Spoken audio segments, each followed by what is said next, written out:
نبي أن يغل ومن يغلل يأت بما غل يوم القيامة ثم توفى كل نفس بما كسبت وهم لا يظلمون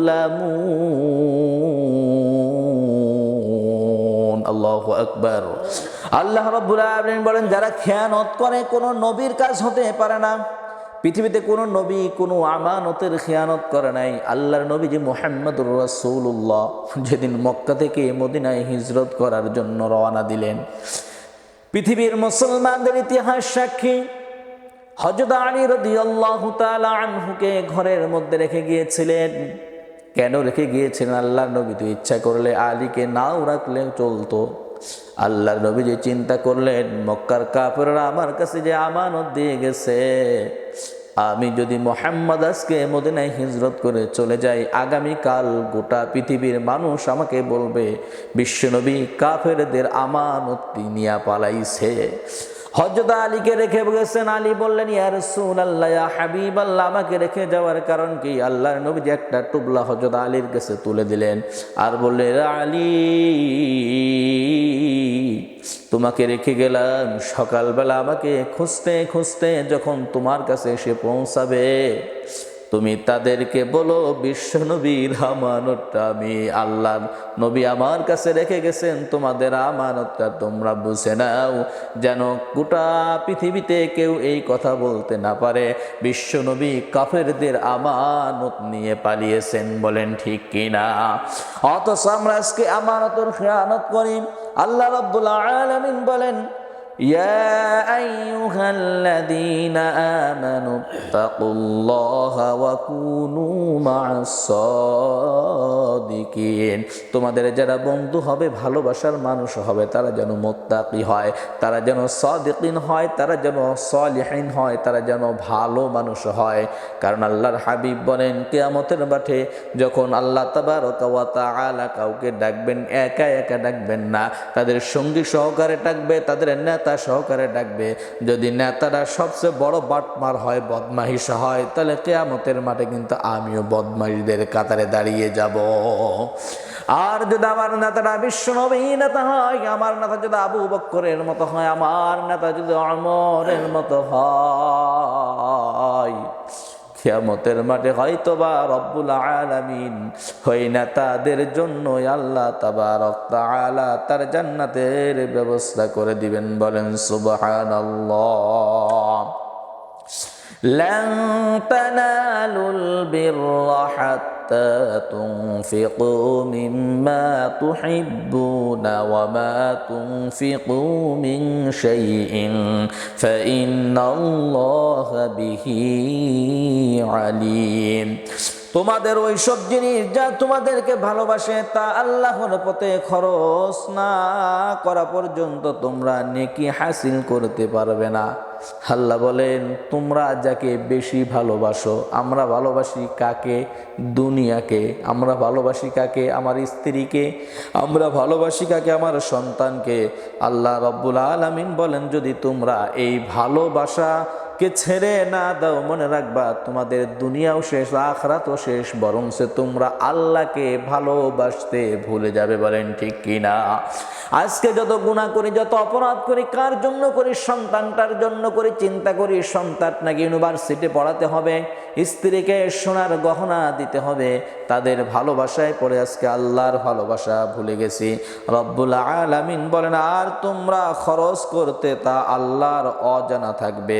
তোমরা যেগুলা নেক হাসিল করতে পারো না, যেগুলা তোমরা খরচ করতে পারো না, মনে রাখবে কিয়ামতের মাঠে রব্বুল আলামিনের দরবারের হিসাব দিতে হবে। আল্লাহ রাব্বুল আলামিন বলেন আল্লাযীনা ইউনফিকুনা আমওয়ালাহুম ফি সাবিলিল্লাহি থুম্মা লা ইউতবিউনা মা আনফাকু মান্নান ওয়ালা আদাল লাহুম আজরুহুম ইনদা রাব্বিহিম ওয়ালা খাউফুন আলাইহিম ওয়ালা হুম ইয়াহজানুন। সুবহানাল্লাহ। আল্লাহ রাব্বুল আলামিন বলেন, যারা তাদের মাল আল্লাহর পথে খরচ করে এবং তারপরে তা বলে বেড়ায় না ও কষ্ট দেয় না, তাদের পুরস্কার তাদের রবের কাছেই রয়েছে, তাদের কোনো চিন্তাও নাই, ভয়ের কারণ নেই। আল্লাহ রাব্বুল আলামিনের রাস্তায় যেটা দান করবে এটা নিয়ে বেশি অহংকার করা যাবে না, কারোর কাছে বলা যাবে না আমি আল্লাহর ঘর মসজিদে 1 লাখ টাকা দান করেছি, আমি রাতের বেলায় উঠে উঠে তাহাজ্জুদ নামাজ আদায় করি। আল্লাহ রাব্বুল আলামিন বলেন, যেটা দান করো সেটা গোপনে করবা, আর যে দানটা করে এই দানটার জন্য ভিতরে অহংকার যদি আনো, যদি পাহাড় পরিমাণ দান করো, খোদার কসম পাহাড় পরিমাণ দানটাও তোমার একটা সরষা পরিমাণ সওয়াব আল্লাহ তাআলা দিবেন না। আল্লাহ তাবারক তাআলা কোরআনের অন্য জায়গায় বলেন, ওয়া আনফিকু মিম্মা রাযাকনাকুম মিন ক্বাবলি আন ইয়াতিয়া আহাদাকুমুল মাউতু ফায়াকুলা রাব্বি লাউলা আখখারতানি ইলা আজালিন ক্বারীব فأصدق وأكن من الصالحين ولن يؤخر الله نفسا إذا جاء أجلها والله خبير بما تعملون। আমি তোমাদেরকে যে রিজিক দিয়েছি, তোমাদের কারো মৃত্যুর আসার আগে তা তোমরা খরচ করো। মৃত্যুর সময় সে বলে, হে আমার রব, আমাকে কেন আরেকটু সময় দিলা না, তাহলে আমি দান করতাম, অন্য নেক লোকদের মধ্যে শামিল হয়ে যেতাম। আর আফসোস আফসোস আফসোস, মৃত্যুর সময় মানুষ বলবে, আল্লাহ তুমি আমাদেরকে যেই রিজিক দিয়েছিলা, কোটি কোটি টাকার মালিক বানাইয়াছিলা, আল্লাহ আমরা তার থেকে দান করতে পারি নাই, তুমি আমাদেরকে আর একটু সময় দিতা, আর একটু সময় দিলে তো আমি আরেকটু দান করতে পারতাম। অর্থাৎ আল্লাহ রাব্বুল আলামিন মানুষকে এটাই বুঝাইতে থাকেন, মৃত্যু যদি তোর হয়ে যায় আফসোস থাকবে, কিন্তু আর দান করতে পারবা না। এই জন্য মৃত্যুর আগেই আল্লাহর রাস্তায় দান করে নিজের ঈমানকে আরো মজবুত করব, বলেন ঠিক কিনা?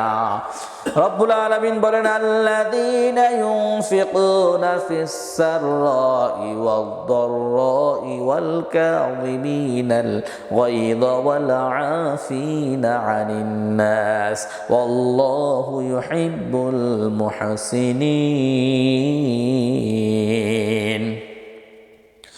যারা সব অবস্থাতেই নিজেদের মাল খরচ করে, খারাপ অবস্থাতেও থাকুক আর ভালো অবস্থাতেই থাকুক, যারা রাগকে দমন করে এবং অপরের দোষ মাফ করে দেয়, এমন এক লোক আল্লাহ রাব্বুল আলামিন পছন্দ করেন। আপনি যে অবস্থায় যেই পরিস্থিতির মধ্যেই থাকবেন, শুকর আদায় করবেন কার? দান করবেন আল্লাহর পক্ষে। আল্লাহ রাব্বুল আলামিন বলেন, ও বান্দা, যারা খারাপ অবস্থায় ভালো অবস্থার মধ্যে থেকেও দান করে, আমি আল্লাহ তাদের রিজিক বাড়ায়া দেই, এবং যারা তাদের রাগকে দমন করে রাখতে পারে, আমি রব্বুল আলামিন তাদেরকে সবচেয়ে বেশি ভালোবাসি, বলেন সুবহানাল্লাহ। আল্লাহ তাআলা বলেন, ইয়া আইয়ুহাল্লাযীনা আমানু আনফিকু মিম্মা রাযাকনাকুম মিন ক্বাবলি আন ইয়াতিয়া ইয়াউমুন লা বাইউন ফীহি ওয়ালা খুল্লাতুন ওয়ালা শাফাআ ওয়াল কাফিরুনা হুমুল যালিমুন।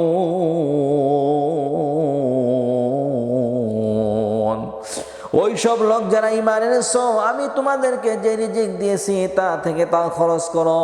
ওই দিনটি আসার আগে, যেদিন কোনো কেনা বেচা হবে না, কোনো বন্ধু কাজে আসবে না এবং কোনো সুপারিশ চলবে না। আসলে তারা জালিম, যারা কুফরি করেছে। আরে যখন কবরে চলে যাব, সেদিন আর নেক আমল করার সময় থাকবে না। যেদিন কবরে চলে যাব, সেদিন আর কোনো সাহায্য করার মতো আর কোনো সময় থাকবে না। যেদিন কবরে চলে যাব, সেদিন কোনো সুপারিশকারীও আমার থাকবে না। ও মুসলমান, আমার সুপারিশকারী আমার নেক আমল, আমার সুপারিশকারী হচ্ছে আমার দান, আমার সাদকা। থাকা। ও মুসলমান ইমানদার আল্লাহর গোলামের দল, আজকে নিজেকে যত বড় ইমানদার দাবি করো, মুমিন দাবি করো, তোমার মুমিন দাবিদারের সত্যবাদিত্বে যদি তুমি টিকে থাকতে চাও, তাহলে রব্বুল আলামিন যে রিজিক দিয়েছেন ওই রিজিকটা অবশ্যই অবশ্যই আল্লাহকে খুশি করার জন্য করবে। সুবহানাল্লাহ। কাটি দেন।